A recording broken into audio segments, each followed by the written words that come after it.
Chicken stew এক দুই white তেল, গোলমরিচ দিলাম, একটা তেজপাতা দিলাম, একটা দারচিনি দিলাম, আর তিনটে এলাচ একটু ফাটিয়ে দিলাম, কয়েকটা পেঁয়াজ আমি দিলাম। বেশি সাঁতলাতে হবে না, জাস্ট একটু নাড়া চিকেনটা দিয়ে দেবো। চিকেনটাও আমি একটুখানি খুব বেশি ভাজবো না, আর একটু নেড়ে নিলাম। এই যে আলু, এই যে কেটে এরকম সাইজ করে কেটে কেটেছি,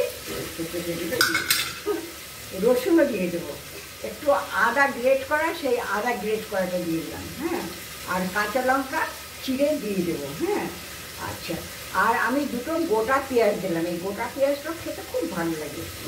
এই বিনস আর টমেটো কেটে, হ্যাঁ, বিনসটা দিয়ে দিলাম, টমেটো কেটে দিয়ে দিলাম। এবারে জল দেবো, এটার তো জুসি তো খেতে হবে, এটার বেশি পরিমাণে জল দেবো।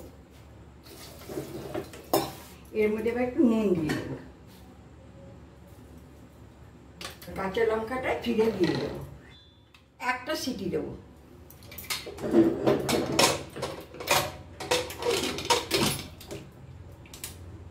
আমার একটা সিটি এসে গেছে, আমি এবার অফ করে দিয়েছি। হ্যাঁ, একটা প্যান বসাবো, প্যানের মধ্যে এই 1 টিস্পুন আমি বাটার দিলাম।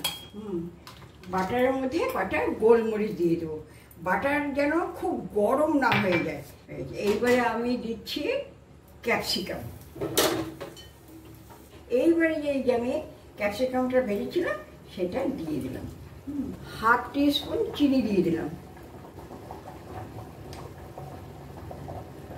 কর্নফ্লাওয়ারটা আমার দেওয়া হয়ে গেল। গোলমরিচের গুঁড়ো দিয়ে নামিয়ে রেখে দিলাম।